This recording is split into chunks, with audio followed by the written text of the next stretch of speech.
It's January 10, 2024, in Quito, the capital city of Ecuador, and things are going crazy. Really, truly crazy. This small nation of 18 million people, around the size of Texas, wedged between the coca-producing heartlands of Colombia and Peru, has for years managed to hold off the narco violence that has plagued those and other Latin American nations. But King Canute could only hold back the waves when the tide was out. Since the year 2000, when Ecuador dollarized its economy, the country has become a hotbed of money laundering and corruption, fed by dirty politics and the slow rise of prison gangs that have, by 2018, erupted into full-blown conflict. From 2009 to 2019, Ecuador's prison population near quadruples. And among the jefes calling shots from behind bars, two groups in particular rise above the rest. Los Lobos, the wolves, and Los Choneros, named for the small coastal town in which they've allegedly sprung. In December 2020, the Choneros leader dies, leaving their throne to be taken by José Adolfo Macias Villamar, aka Fito. And when COVID hits and joblessness soars, Fito has the perfect talent base from which to build a narco empire stretching all the way from the Amazonian hinterlands, once the preserve of Colombian FARC rebels, and ports at Guayaquil, Ecuador's largest city, and even the tourist-friendly Galapagos Islands. But nobody is prepared for what comes next. Murder rates skip 500%. Above Mexico, above Honduras. Bombs go off in cities. And on August 9, 2023, amid a hotly contested presidential race, a gunman shoots candidate Fernando Villavicencio dead in the capital city. That November, Ecuador elects a wealthy 35-year-old businessman named Daniel Noboa to become its leader. Clean-cut and unashamedly elite, Noboa might not seem like the ideal candidate to bring down Fito and Ecuador's raging street gangs, 22 of them in total. Not least when gunmen storm a TV station live on air and threaten to kill its staff, a scene that could have been ripped right from the screenplay of a Marvel movie. Noboa has an eye for the Hollywood moment himself though, and he realises the path his nation is on. At a Quito radio station on this particular day, January 10th, he makes a striking announcement. We are at war, he says, and we cannot cede in the face of these terrorist groups. Weeks later, a dozen assassins are dispatched by drug traffickers to kill him. Noboa's response? Surviving, he says, laughing ruefully.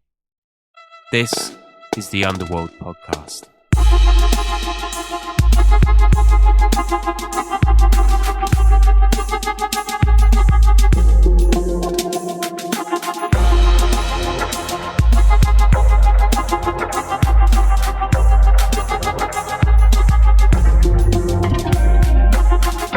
Hello and welcome to the show that tells you what's what in a dark and violent world of global organised crime. I'm your host, Sean Williams in Wellington, New Zealand.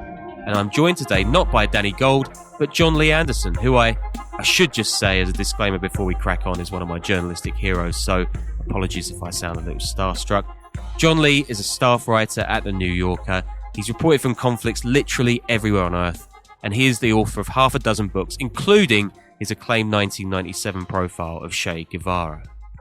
And we'll get to some of that other work further down the show, but first off, thanks so much for joining me, Jon Lee. I think you're in Britain, as the cold open suggests. This show is not about Che Guevara, but your recent-ish piece for The New Yorker entitled Ecuador's Risky War on Narcos, which is a subject we covered here a while back, but you actually travelled to the country and spent quite a long time there, particularly with its young and dashing new leader, Daniel Noboa. You spent weeks with Daniel Noboa. Horribly, he's 36, which makes even me feel old, which is nuts. But he's kind of interesting, right? Because I get the sense reading your piece that he's almost like a sort of clean-cut neoliberal kind of elite guy in the vein of Latin American leaders maybe 10, 15 years ago in other countries. I mean, I'm thinking of Peña Nieto in Mexico maybe. And I guess that kind of says a lot about where Ecuador is with the narco world, right? Because it is sort of 10, 15 years behind. It just seems like the narcos have squeezed the balloon. You know, they've come out in Ecuador where they've been sort of cauterized elsewhere. But what was your sense of him? You spent a lot of time with him, right? I did, yeah. I didn't really expect to, but I did. Within 24 hours of arriving in the country, I was with him in his office, and he invited me to attend a raid the very next morning on a drug gang. And I found myself in a jet with him going to Guayaquil, and it sort of set a pattern up for the next month or so where I was flying around the country with him. He's very peripatetic. Sometimes there'd be 2 flights to different parts of the country in a single day, and sometimes by the presidential jet, other times by chopper. And he was, hyperkinetic is the word. And it was a bit like he just talked to me without a filter. There was not the sense that I was this reporter dogging his heels. It was someone he liked to have around to talk to. So I began to gauge how he would react if, as and when I talked to him. He's a guy kind of in his own head, doesn't really socialize too much with people around him. Some of his advisors suggested that he was on the spectrum, which I think is probably true. When he would answer, you'd get a kind of forensic detail that would go on very comprehensively about whatever it was you asked about, whether it was shipping or bananas or money laundering. It could go on for 20 minutes. And he was very knowledgeable about very specific things. But otherwise, and then he would just lapse into this kind of middle distance stare or be off on his own. Not the usual politician, in other words. And as, you could see from the piece I ended up writing, pretty unguarded when it came to his opinions about other leaders or other people. And, not very politic at all. But in some ways, while he was talking, quite likable, quite agreeable to talk to. He was more like, someone in society than someone in politics, if that makes sense. He's a one percenter. He's the son of the country's richest man. When I asked him which part of the States he liked the best, he said, New York. And I said, where in New York? He said, well, the Hamptons. I grew up there. He's someone who grew up in private schools. When we talked about climate change, it immediately moved on to skiing. And he would say, the powder's great in Aspen, that kind of thing. He didn't have any of the usual guardrails in terms of watching his back politically. He simply comes from a very exclusive tranche of society and, isn't apologetic about it. And now he has political power. And that made him even more interesting. And he was clearly studying power to figure out how to wield it. And in that sense, he was different, I think, to any other leader I've met. In the sense that he didn't have these guardrails. I have met, other leaders who were very unexpurgated, but none to the extent of, say, Daniel Noboa. And whether or not this was his mission before, now that he finds himself with this kind of overweening political power in his country of birth, he feels that power, and he has an adversary he can combat, and that is narco trafficking. And so he was going about it while I was with him with a kind of zeal that bordered on messianism is a bit strong, but this was his raison d'etre now. And it was him against the forces of darkness and evil, as well as trying to get reelected again, because he only acquired the presidency with an 18-month stint ahead of him to finish out the last president's term. So he's coming up at the end of this year, he's going to have to run again for a full 4 years in office. But, I never met Peña Nieto. So But yes, I mean, his economic his understanding of the economy is very much that of someone who understands what works in a capitalist economy and what doesn't make sense, that kind of thing. Yeah. I was interested to kind of compare this piece with the one that you did nearly a couple of years ago now in Ethiopia, which is somewhere I actually was out reporting on the war there 3 years ago now, I think it was. And you spent quite a bit of time with Abiy Ahmed when you were there. Did you see kind of similarity? I kind of see a similarity in those two leaders in the way that they have framed the kind of travails of the country at the point at which they came to leadership. And it seems like they have a similar, it's kind of Manichean view of what's going on there, right? I agree. Yeah, I think they are similar. They're very modern leaders in that sense. These are, Abiy is a bit older than Noboa, and he doesn't come from an elite particularly. If anything, he is a very clever guy who, with a great instinct, I think, for political opportunity to have gotten into power in the first place, and then kind of make of it what he would. Clearly very enraptured with the exercise of power. And I think Noboa is as well.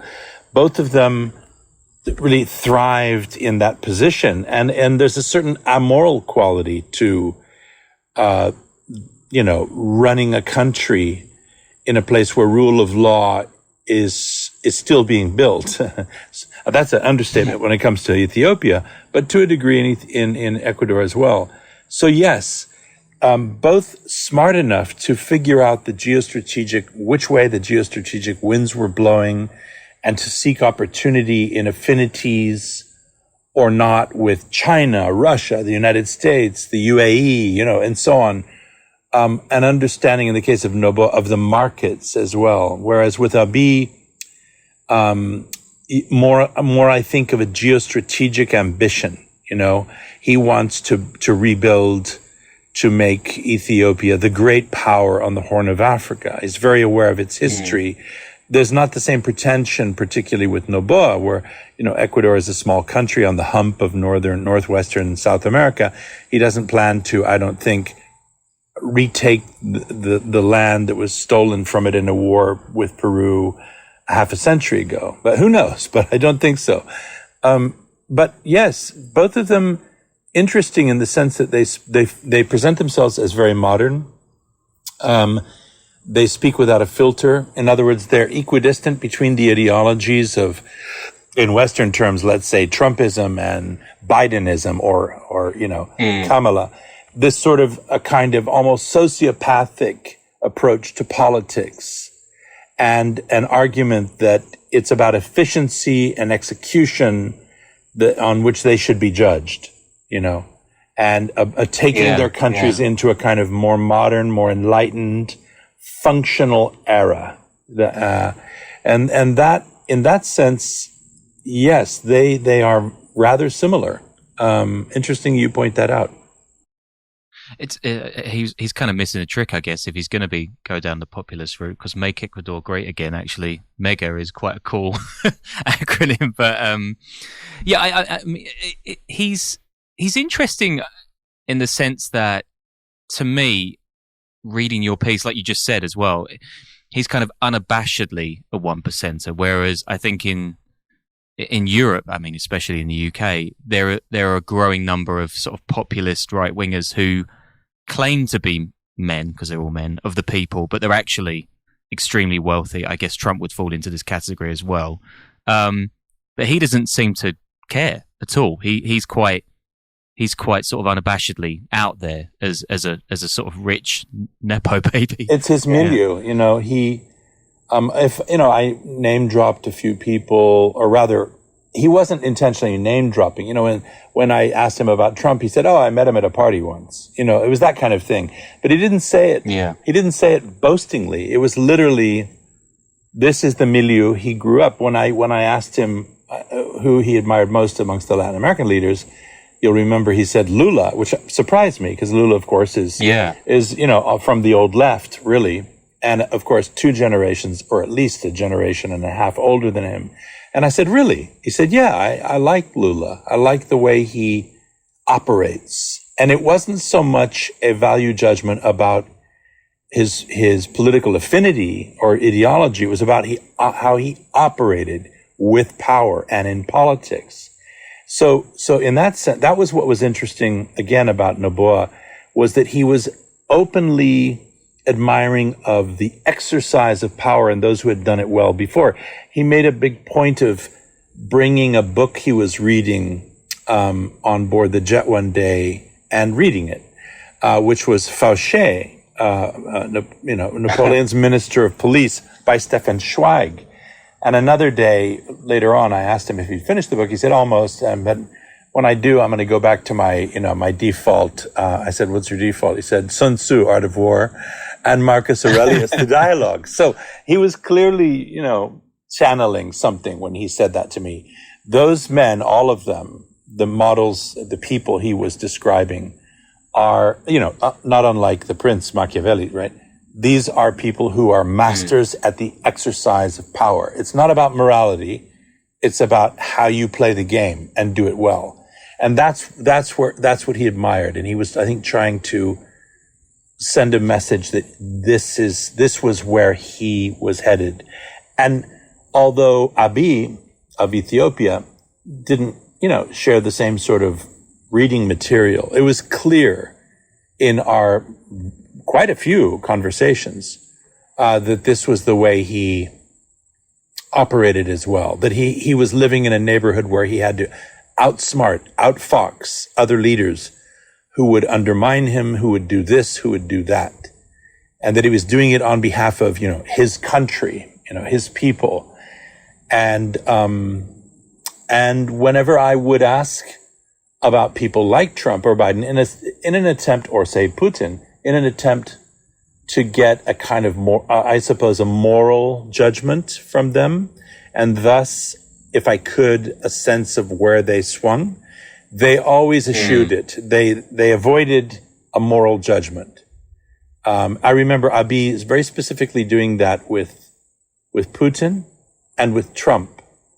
And it was interesting. He wouldn't be drawn. Although I think he did say something, sort of, he derided Trump at one point, but not Putin, interesting, nor Xi.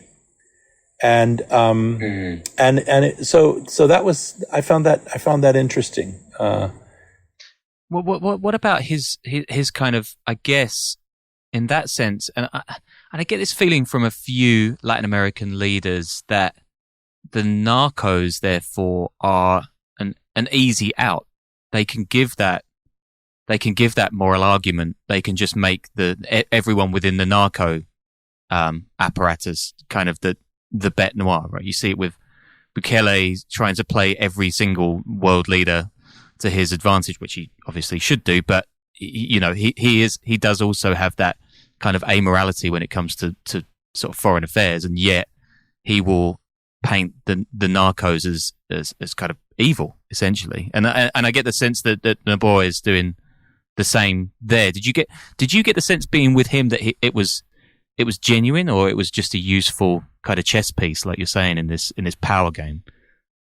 He spoke with feeling about the degree to which the narcos had undermined the rule of law and the institutions in his country. And so without knowing him before, it would be difficult for me to say that this was something that was put on. I mean, he could be something like a Zelig, where he genuinely ends up believing what he says, and that it begins, the trigger is, political opportunity, and becomes something that he believes to his, viscerally. I do think that he genuinely despised as he calls them, the narco terrorists. And I found that his use of that term was disturbing, very sweeping, and sometimes gratuitous. And I could see how in his campaign to be reelected and to win a constituency in Ecuador, and to have the armed forces and security forces, intelligence services, on his side, as well as certain foreign powers, namely the United States, chiefly, and Israel, second, to help him, that he would, a lot of people might fall into that dragnet of being labeled as narco-terrorists. In other words, if you are soft on this or that person who I believe is involved in narco-terrorism, then you are a narco-terrorist too. If you allowed corruption in your administration because of XYZ, you're a narco-terrorist. And I heard him say that a lot. And that I thought was a bit disturbing.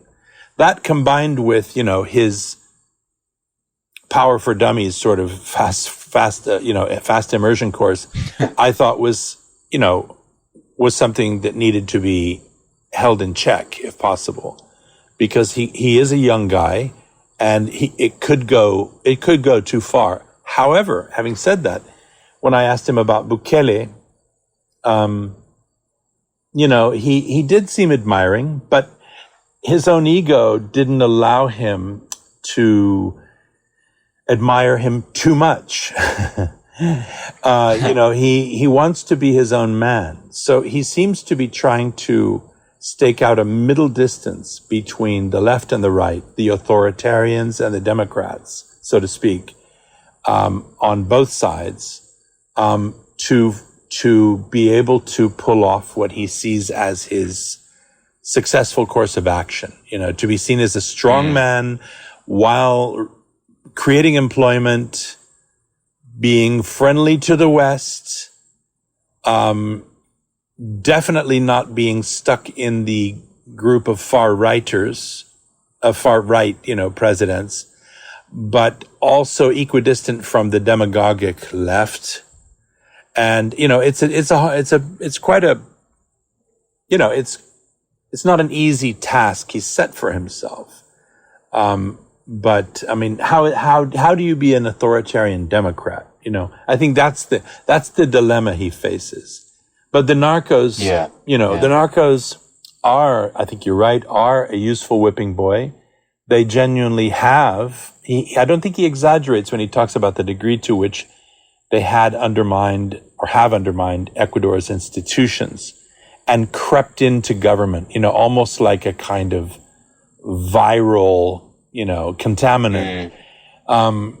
But again, in trying to extirpate them, I think he faces all kinds of issues, moral, legal, and otherwise, in finding a way forward for his society. You have a country that has huge social and economic inequality that most Ecuadorians have adapted to, and also, and it fails in a number of ways, like other Latin American countries, in the sense that inequality doesn't allow a significant number of the underclass to actually live and survive there.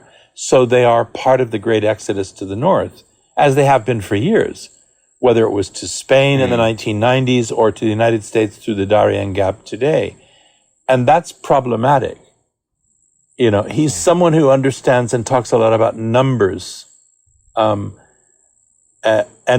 I would say, and at times I would think he sounds a bit like Musk, that kind of abstraction when, thinking of groups of people as numbers or money as numbers.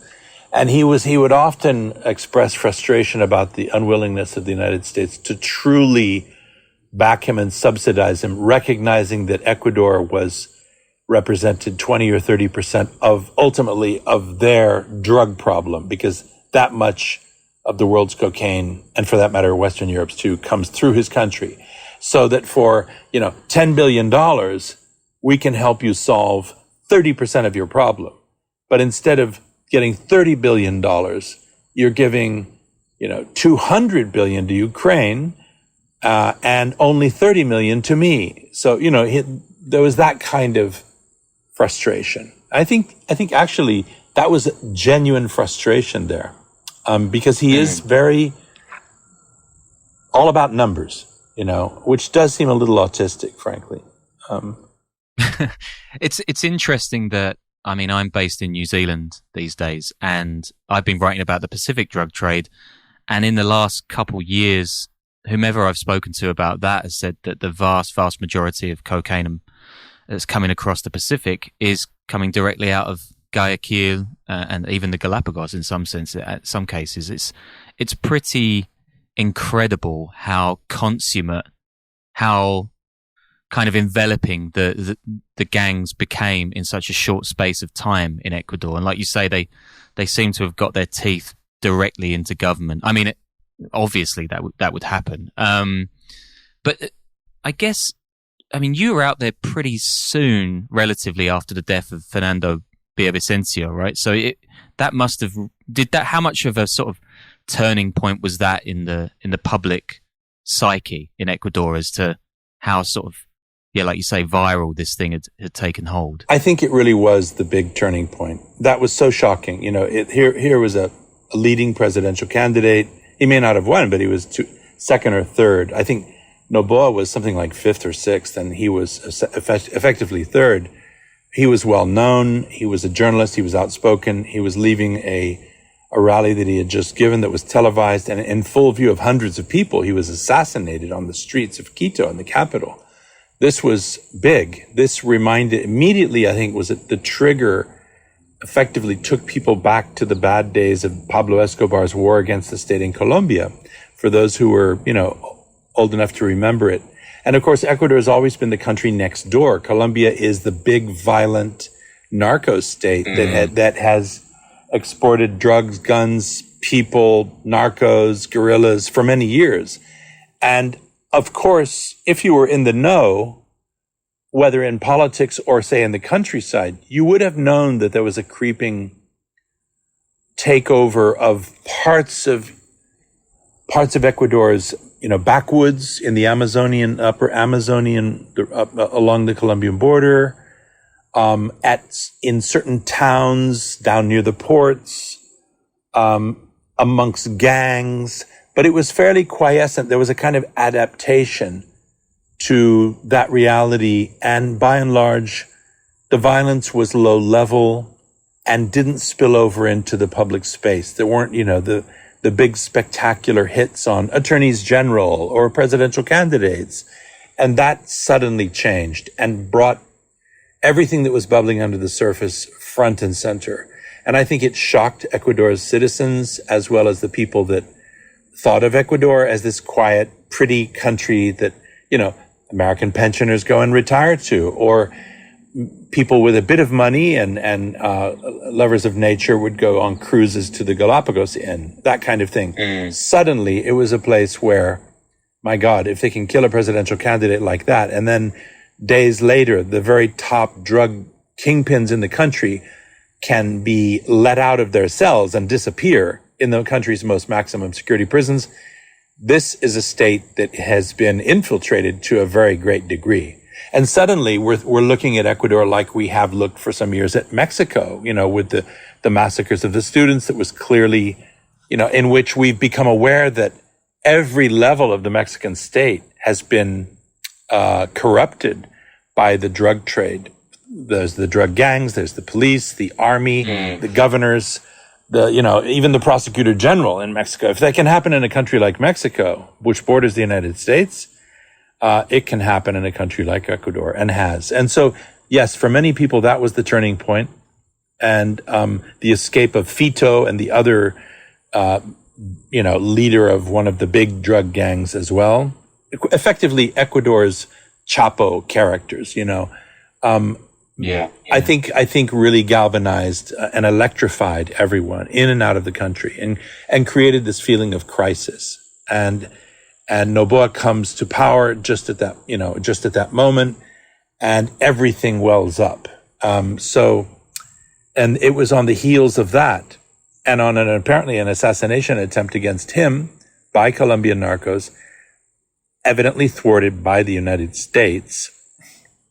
It was supposed to be a secret, in which I found him, and in which, he took me along, in his efforts to fight drugs or prison escapes, and clean up corrupt officials around the country, even allowing me to sit in on one intelligence session, in the city of Manta. Wow. Yeah.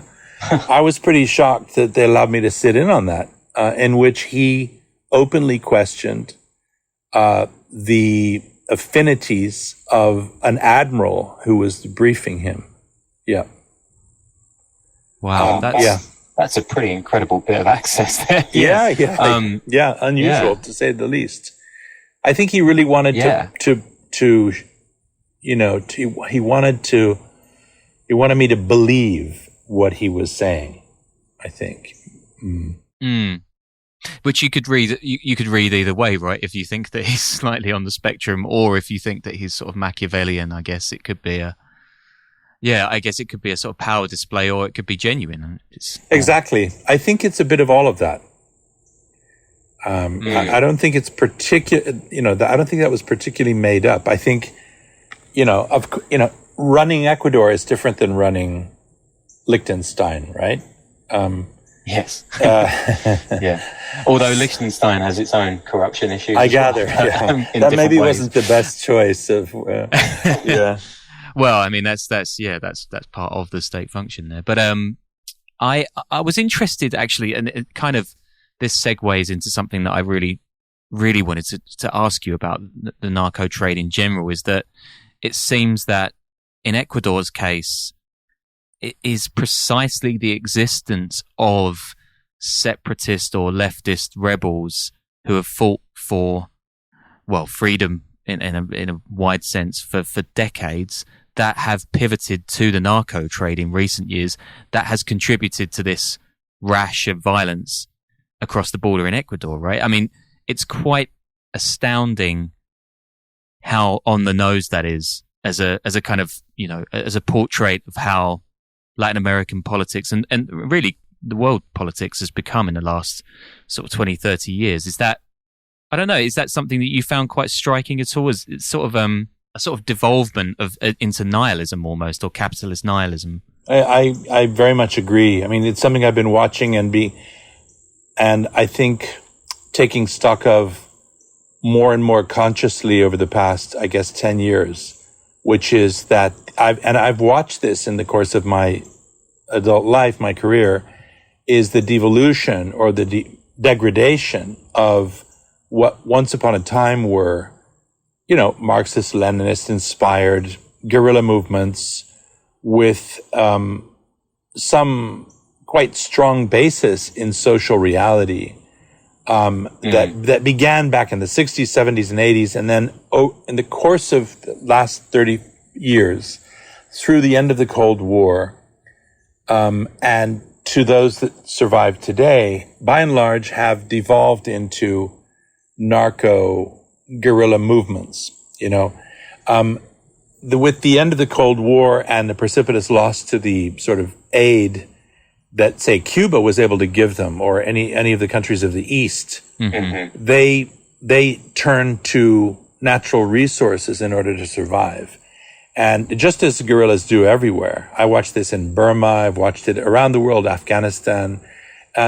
And, if you're in a situation where you're in the bush and you have to survive, and what defines your existence is the act of war that you are engaged in, therefore killing and dying, you have little choice but to survive however you can.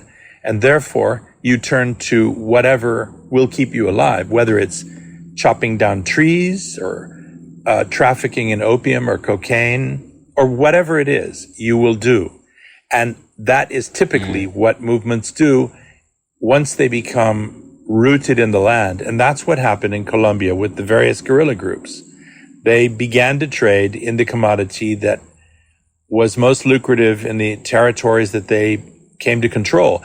By the way, the state, such as it exists in Colombia, or existed, couldn't really throw the first stone either, because it was immensely corrupt, as have been the armies that have been fighting those guerrillas. The commanders of those armies, the police, the intelligence services in all of those countries have also experienced their share of dramatic corruption and degradation, and as a result of the narco economy. And so to this day, we're at the point where today you'd be hard pressed to get some young, poor daughter or son of a cane cutter to go up into the mountains with an AK-47 and tell them that they can fight for a better tomorrow through their sacrifice. They're more likely to join a drug gang in one of the slums where most of the poor now in Latin America have moved to. Urban slums, the peripheral favelas, barrios, pueblos jóvenes, whatever you want to call them. And we have seen how, thanks to capitalist globalization, the narco economy has now provided a new out for millions of people that before simply didn't have an out. I'm speaking about an economic out. So the idea and the narco culture, its own myths and heroisms and villainies and, songs and poetry and myths of creation have taken purchase where in decades past, it would have corresponded to one of the ideologies of the 20th century, the idea of a socialist ideal. Now, it's more likely a live fast and die young, shoot 'em up, narco cowboy thing. And we see variations of that from Mexico all the way down to pretty much Patagonia, with a few exceptions. I mean, I've had the benefit, it's been interesting to me to talk with some of the leaders and even founders of some of these movements. And privately, many of them, I'm speaking about a handful of people really in the FARC and then also in Brazil, where the huge really crime syndicates control whole tranches of the economy there and also territory. And are deeply involved and they overlap with the Ecuadorian gangs or cartels and Colombia's and Mexicans and so on. And they talk about how the moments at which they became corrupted. I'll never forget this is 15 years ago, talking with the security chief of one of Brazil's crime syndicates, the Red Command, which I knew had begun Comando Vermelho, and which had begun as a urban left-wing guerrilla movement in the 1970s when Brazil was under dictatorship. And it had formed on a prison island, a bit like a, Devil's Island place in Brazil. And I said to this guy who was now the security chief, the number 2 of the Red Command, I met him in one of these giant slums that they ran with assault weapons and very, very violent organization. And I asked him, I said, so do you guys still have any social pretensions? He looked at me and he laughed. He said, no, now we're just, he said, no, now we're just criminals. Christ. Yeah. The cynicism was unbelievable. He had the honesty to talk to me like that. And and the leaders of the FARC, as they got ready to engage in peace talks nearly 10 years ago now, were still in the jungle, still had their weapons. We had a couple of very, very revealing talks with some of them in which they said, 2 of them in particular come to mind. They admitted privately that their greatest mistake they had made, and as a revolutionary movement, was to engage with the drug trade. Because from then on, they had undergone a metamorphosis that publicly, of course, they denied, but in practice, had turned them into something else.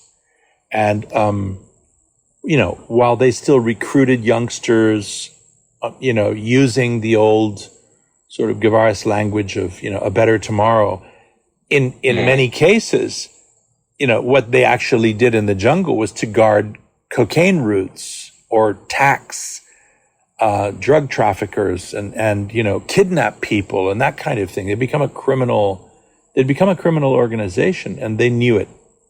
And this was something they spoke about privately with deep regret, because in some cases, these were still people with a moral conscience and a political conscience that they were aware as they began to come back out of the jungle. In some cases, 30 years after they went in, that this had been the moment in which they had gone on the wrong track. But it was too late by then. Yeah. Well, I guess you kind of fold that over into a new generation who are even less attached to that idealism, if at all. To the point where today we've got narco corridos, are now commodified, and so you get kind of a second generation wave of sort of hyper capitalism based around the narco trade, which is bizarre, really. I mean, could you even imagine a Chico Mendes or a Che Guevara even existing in today's age? It's interesting, Sean, because that's a good question, because I never say never. I think the world and history and our realities kind of, there's a cyclical nature, while sometimes the bottom line social reality is quite unchanging for a lot of people. So, watch this space, I think. But where I believe I see the more authentic or leaders, grassroots leaders mostly, emerging are, say, amongst the wildlife defenders or forest defenders. And we see this a lot in the backwoods of places in Brazil or Mexico and other places where very often indigenous groups, they've formed guardians, sometimes armed, sometimes unarmed, to try to stop the illegal gold miners from coming in, who, by the way, also, as you probably know, are increasingly linked to the drug traffickers as well. Energy always fills a vacuum. And so because so many of the countries in Latin America the states are weak and have not filled the spaces, geographical or civic or with rule of law, these other groups, which they've coexisted with and have been sort of and mutually benefited, have filled these vacuums and in many cases controlled the turf. And in the end, the state has to cut deals with them to govern or profit. And so it's an unholy alliance right through the hemisphere. And as a result, there are these new generations of youngsters who've grown up with a bit of education that, of course, they have access to the internet and the wisdom or the knowledge that's there as well. And so you do have philosophically aware, socially aware leaders emerging in different places. They're also being killed like rabbits across the region and very rarely become internationally renowned because they are killed. Their battles, their horizons are relatively remote. They're fighting on, say, an indigenous reservation in the Western Amazon to stop the gold miners or narcos there or loggers from despoiling their reserves. So you wouldn't necessarily know about them in Sao Paulo or, for that matter, in, Auckland or New York. But when one gets killed, you might read about it in the paper. If someone from our world has written about them, or they've been interviewed once, or won one of those environmental awards. So I think that's more the area where I see a new Chico Mendes coming up. Question is, can they lead a movement that really has an effect? Does it have to be ideological? What do you do when the state, look at Brazil, it's based, here you have Lula, he's a socialist with, past revolutionary ambitions. He's in power, he's very charismatic, but he runs a state that's based on, since colonial times, extractivism, and is hugely unequal. And he's a pragmatist for a lot of reasons, and therefore, he's a stakeholder in the capitalist system as much as he is maybe, and there's contradictions there. Philosophically, still believes in a kind of social compact, common good. And I think, and by golly, you go to other countries and the presidents that are there, have no social pretensions at all. They're just there for the 4 years or 8 years in which they can either exercise power and sometimes, and very often, also get rich. I was thinking about the way that you described that pragmatism, because in the way that a lot of Latin American leaders have tried to go after the cartels and the gangs and what have you. A lot of countries in the region now seem to have settled on a lock them up and throw away the key approach. Bukele being the sort of biggest proponent of this. Is astounding what he's doing in El Salvador. But I just wondered if you thought that carried over to Ecuador. Actually, well, Noboa made the point that he's the only one, and he didn't say alongside Bukele, but in fact, that is the case, who's quote unquote gone to war with the cartels. And actually, when he said it, it made me stop and think and realize that it's true.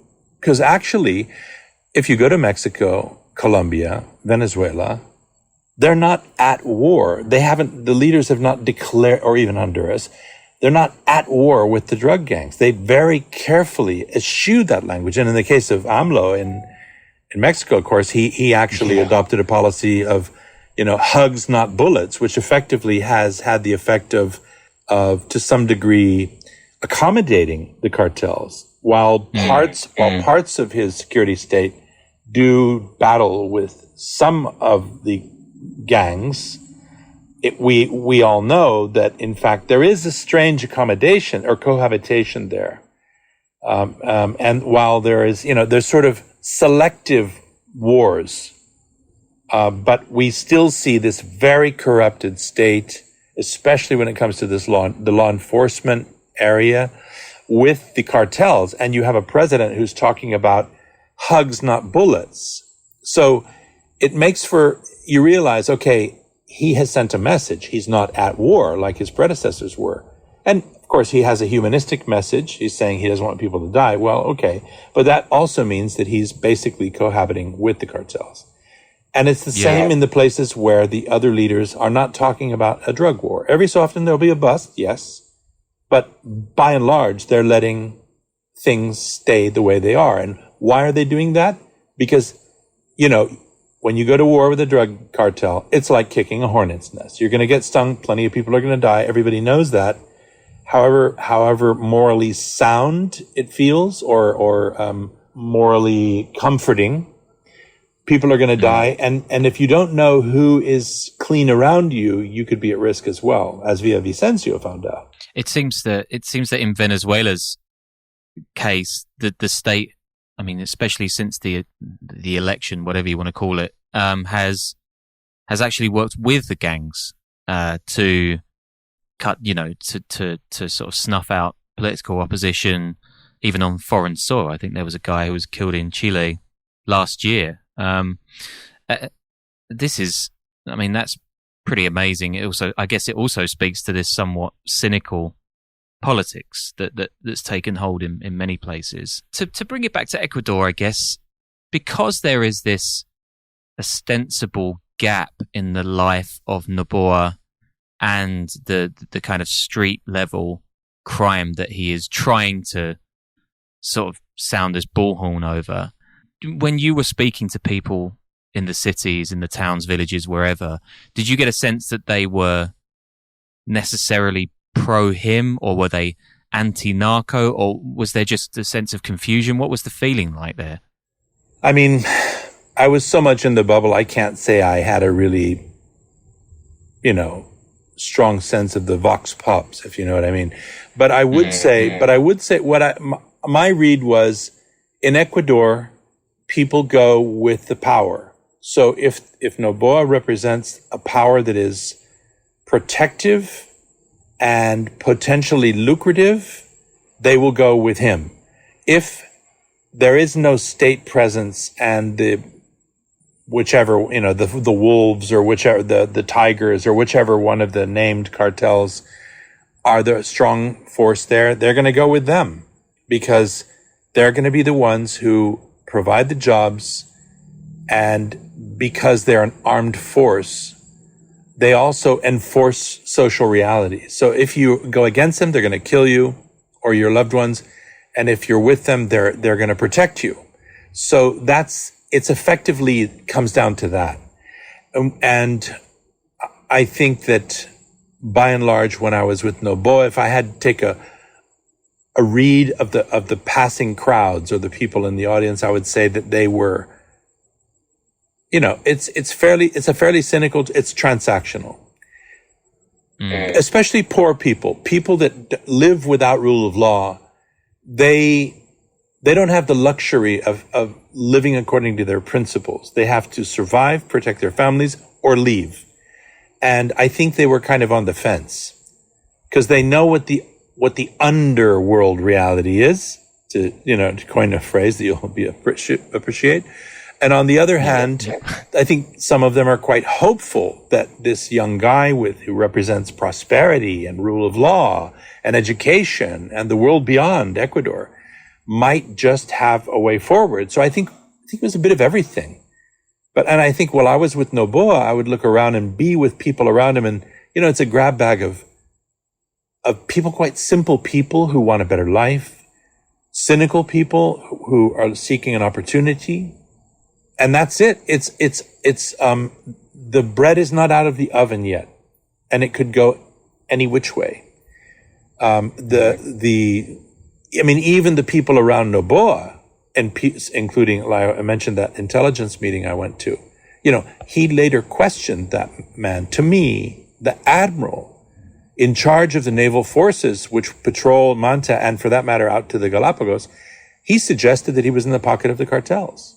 And this was a man I had sat in with him along with his CIA chief, the interior minister, the defense minister, the previous morning. That's pretty shocking that he would actually suggest that man might be bought off by the cartels. So it shows you that whatever his ambitions are as the president of the country, he still doesn't have a monopoly on the violence, or for that matter, on intelligence either. He doesn't know for sure who's on his side. So you're going to have some people that are going to be camouflaged. Whenever you have a state that it has been permeated by, criminals to the degree Ecuador has, you're going to have people very close to you who have an inner truth that may be the exact opposite of yours. And in some cases, they may be informing on you. They may betray you. And, you have to, it's a real tall order. That's why rule of law is so important, because you have to trust the people around you. You have to know that your police are not bribable. Otherwise, it's the doorway to Hades. Anything can happen then. And I think Ecuador is still in that sort of position. And I think he in the case of Noboa, is very reliant upon the help. He dropped more than a few hints that he was getting help from the CIA and Mossad explicitly, to sort of back him up and to kind of peer over his shoulder, because I don't think he did trust the forces in the country that he'd inherited to superintend prisons, go after the drug gangs, or anything else. I think he thought that most of those people were already on the take. Which I mean is a perfectly reasonable thing to think as well, I guess. Did you get any blowback from the article at all? Did his office reach out? Did they kind of respond to it in any way? Well, they freaked out because the reaction was so strong in Ecuador. His commentary about other leaders in particular was, caused a real shock in the country. They didn't know how to react. I was getting still quite friendly messages privately with the presidency, but they were worried about the public fallout. When I think after 2 days of just complete hullabaloo in the Congress, they passed a resolution, condemning him for his libelous language against the other leaders of the region, and someone was suggesting that he was mentally ill. They really went to town, of course. So, wow. And all of the countries where he spoke about the leaders, they also went to town with their media. It was a bit of a frenzy that lasted quite a while. And his presidential spokesman made a statement along the lines of, these were colloquial comments taken out of context. So it wasn't it didn't condemn me, which I thought, okay, that's what a presidential spokesman has to say. That's fine. I didn't say anything. I did not give interviews. I refused to add the fuel to the fire because it wasn't my purpose anyway, and to create a stink. Yeah.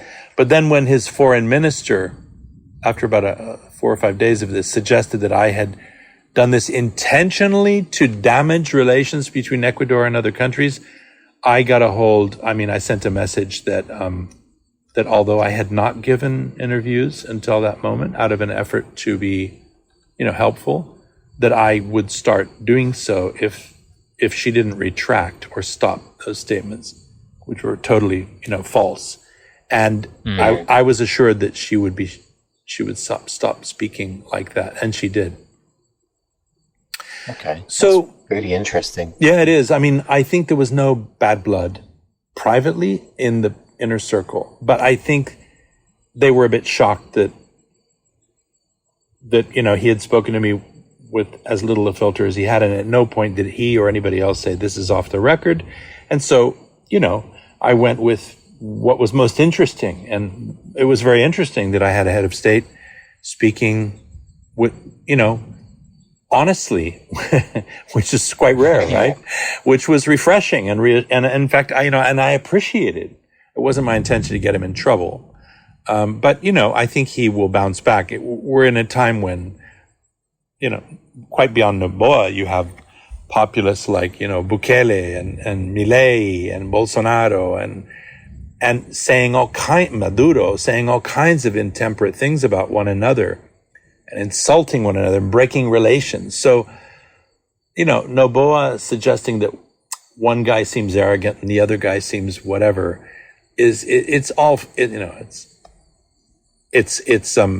fairly small beer compared to some of the things they have said about each other. It's interesting. It's like an authoritarian's quandary, isn't it, really? Because they have to their own people, they have to kind of shit on everyone else in the region, and then they've got to go to foreign, they've got to go to sort of supernatural organizations and meetings of various leaders, and they have to get on. So it's the sort of volte-face that they have to pull. Well, for an interview with a sort of an American publication, especially, it's a bit of a gymnastics. I mean, it's fascinating to speak with you, Jon Lee. I'd like to know what are you kind of looking at next? What are you eyeing up? What are you working on? Well, my next piece for the New Yorker will probably be a profile of Javier Milei of Argentina, which it was something I began late last year when he was inaugurated, and then I've sort of left it because I had different projects this year, including Noboa. So I'll probably do that next.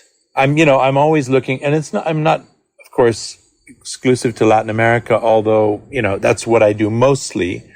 I was also contemplating a story in Europe, another in Africa, and another in Asia that don't seem to be coming off quite as easily. So most likely Milei will be the next thing. I am looking at writing a book. I have an anthology coming out in Spanish of my work, my career. But I have one next year that will come out, which is that I'm doing some work on, which is a reconfiguration of a book I wrote on Afghanistan after the first year of the American intervention, called The Lion's Grave.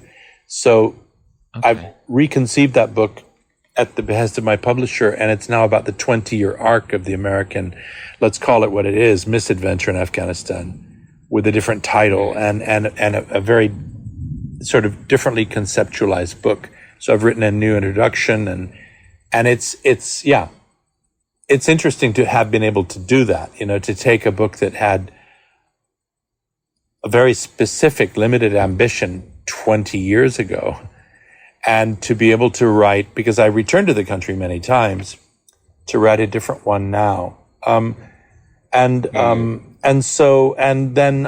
the subject we were talking about, this kind of devolution or degradation of revolution, and where we seem to be at today, especially in Latin America, is something that I've thought a lot about, and probably will be the subject of a book that I will write. I had originally thought about a sequel to my Che Guevara biography, looking at it through the prism of Fidel Castro as a sort of part 2 revolution. But now I realize, at least at this juncture, that we're talking about the end of revolution in a sense. And I think a lot of what we've just talked about plays into this idea, and which is what I want to explore and flesh out through my contacts with interviews and encounters with people all over many years. And not just the right, not just the left, rather, right? It's also, I mean, you wrote that book with your brother years and years back about the Anti-Communist League and all the exploits that they were doing, and that, I mean, a lot of those groups have since pivoted to, well, and they were tied up at the time, but they're explicitly in organized crime and narco trafficking across, I mean, here in the Asia Pacific. Yeah. Yeah. That's right. So that's kind of what I'm up to. Yeah, no, I would love to have further conversations about this. This is something that occupies a lot of my mind. Oh, good. Well, I hope we can talk some more. I'd love to hear, another time from you, more about the Asia Pacific. That would be fascinating to me. Oh yeah, there's a lot happening here. I'm actually I'm traveling to New York and LA to kind of, since I moved here, 18 months ago, nearly 2 years, I'm getting my New York editors to realize what New Zealand is, and B, what the Asia Pacific is as well. So I'll be doing that in October, just to say hi, I still exist, kind of thing. But yeah, it's such a fascinating. Yeah, Jon Lee, thanks ever so much for doing this. I really appreciate it, and I would love to catch up soon. Very welcome. Very welcome. Good luck, Sean, and nice talking to you.